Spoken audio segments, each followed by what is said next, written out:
That's why Pinochet is a problem for the left, because he helped his people. And that's why they hate him.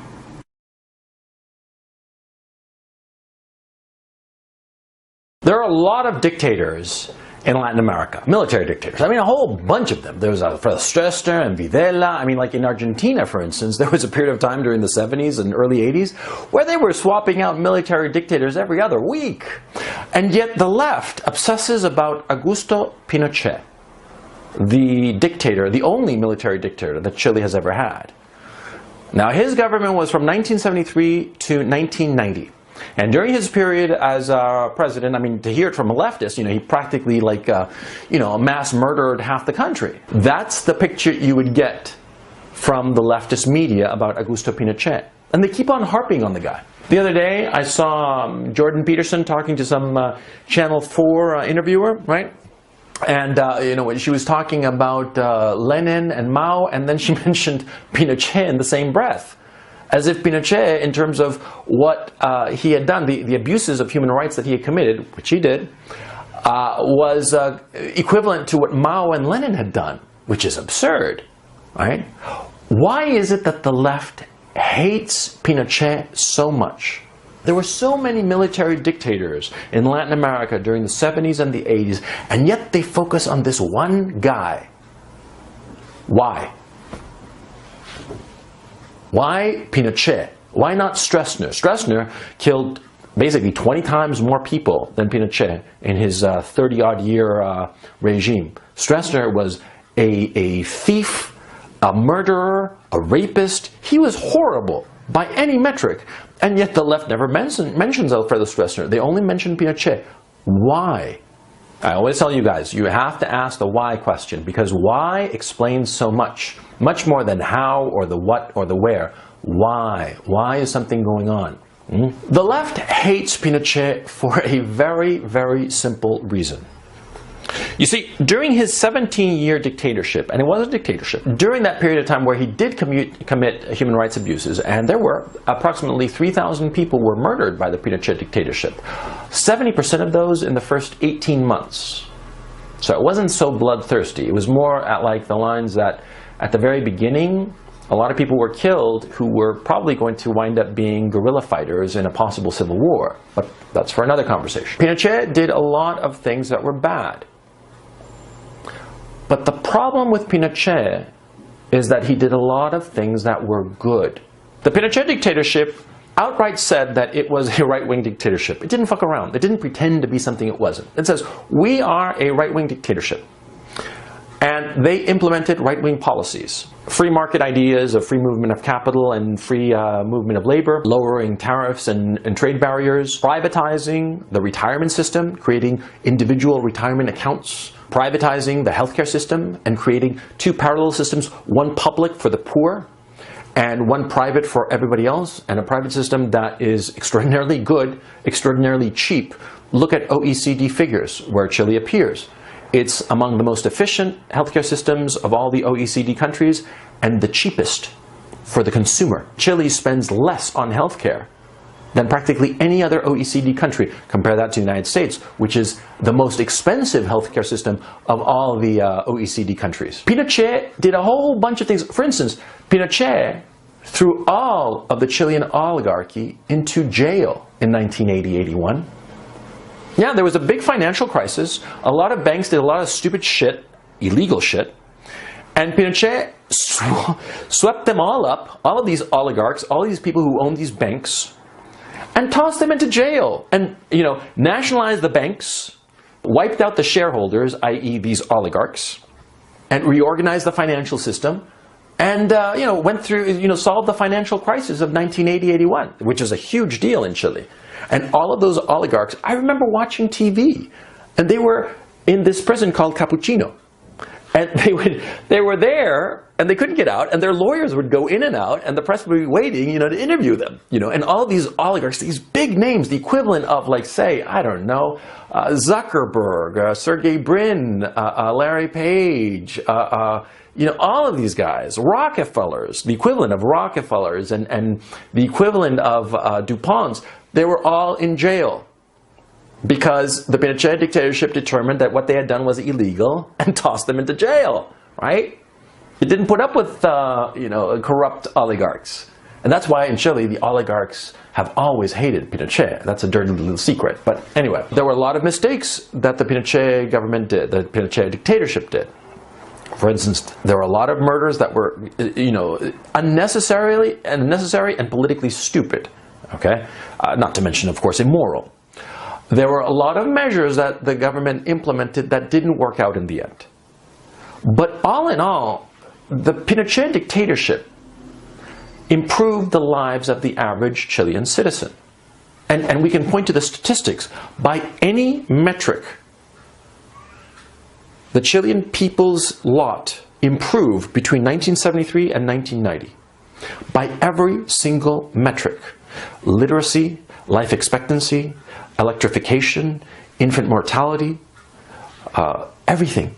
Everything improved during those 17 years. In 1989, Pinochet decided that he was going to either step down or remain in power, but it would be a popular plebiscite. So he put forth the question, and it was, I don't know who formulated this question because it was idiotic, because the answer was obvious, though the results were surprising. And the question was, do you want 8 more years of Pinochet as your dictator, or do you want democracy as a concept?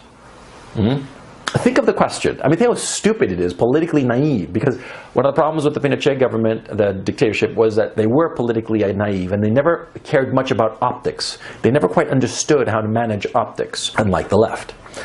They put forward the question, do you want Pinochet to be your dictator for 8 more years with his current powers, or do you want open and free democratic elections?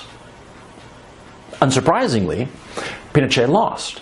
He lost 44 to 56. Think about that. He lost 44 to 56. Now, everybody knows for a fact that that election was on the up and up, obviously, because no dictator is going to skew the results to lose by less. No, if he's gonna tamper with the election, he's gonna make sure that the tamper makes him win, right? I mean, not oh yeah, I only got 20%, but I don't want to look that bad, so I'll skew it up to 44. No, that doesn't happen. So nobody ever questioned the validity of the elections, and in point of fact, nobody ever has, because they were on the up and up. But the thing is, see, 44% of the population of Chile wanted him as their dictator for another 8 years. Why would they vote in such a way? Because they were happy. Because it was a good government. It was a very good government. Corruption went down during the military dictatorship. Social services, bureaucracies, and all the rest of all the government services that are supposed to be given to the people improved dramatically in some cases. The dictatorship did good by the people, and that's why the left hates him. That's why the left says all these libels about him, saying that he killed thousands and thousands, hundreds of thousands, maybe millions of people, which is absolutely not true. That's why the left says that people who lived under the Pinochet dictatorship lived in fear all the time. I lived in the Pinochet dictatorship. I didn't live in fear. I was once picked up by a military patrol in Chile in 1984. I was 16 years old. I was picked up and I was held overnight in a military prison. Okay? I've been dining out on this story for years. And the fact of the matter is, it sounds really truculent. You sound like, holy shit. You were in a Pinochet jail. What happened? Did they torture you? Did they waterboard you? Did they beat you with a truncheon? What happened? And well, what happened was I was coming home from my girlfriend's and I'd missed the last bus. And there was a curfew at the time because of leftist terrorist attacks that were going on nightly. Armed terrorist attacks with bombings. That's why there was a curfew. Anyway, I missed my last bus. I was walking home from my girlfriend's, right? And, the military patrol swung by and they spotted me and they, all over the bullhorn, they said, stop where you are, please. And they came right up and said, what's your name? And they checked my ID and they put me in the back of the truck, right? Of the military patrol truck. And they took me to this prison. It was a neighborhood jail at the cops. And they stuck me in a jail with all the other miners. because since I was 16, I was considered a minor. They stuck me in with all the other kids who roughly the same thing had happened to them, and they called up my mom. And I could hear my mom yelling on the other side that she was going to kill me the next morning when she picked me up. Okay, and that was very humiliating. And anyway, the next morning, you know, I got picked up by my mom, you know, and I was like crying like a little bitch because I knew that my mom was going to be really pissed at me, and she was. And that was that, you know, it was no big deal. It was no big deal, okay? But of course, you tell the story one way, and it sounds like, oh my God, something horrible happened to the guy. You tell it another way with the full details, and you realize it was all bullshit. I talked about this here in an early post that I made. Anyway, my point in the story. You see, living in Chile was not a fearful experience. I was there. Few people lived in fear. And point of fact, because the military dictatorship had outlawed political parties, all political parties, left, right, and center, because there was no political party affiliation, it was not legal to belong to any political party of any stripe, because politics were essentially pushed off the table, people were sort of like relieved because they could just go about living their lives. And the Pinochet dictatorship created better lives for a majority of the Chilean people. That is why the left hates him. That is why they libel him. That is why they say things that are obviously demonstrably untrue. That is why they compare him to Mao and Lenin. They compare him to Mao and Lenin when he improved the lives of his people. He made Chile a better country for the Chilean people. So the point of all this that I'm trying to make, when a leftist starts saying that anybody, somebody, this guy, that guy, when they start saying that this guy or that guy or the other guy is some evil, evil, evil man, when a leftist says this, you know it's a lie. When a leftist says that somebody is the worst thing ever, the worst thing since Hitler, you know that they're trying to silence him. Because it's an old tactic from Saul Alinsky. Saul Alinsky said that it's not enough to defeat your opponent. You have to discredit your opponent by any means necessary.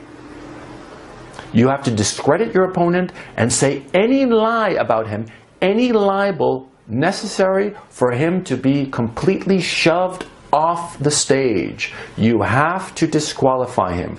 That's what leftists do.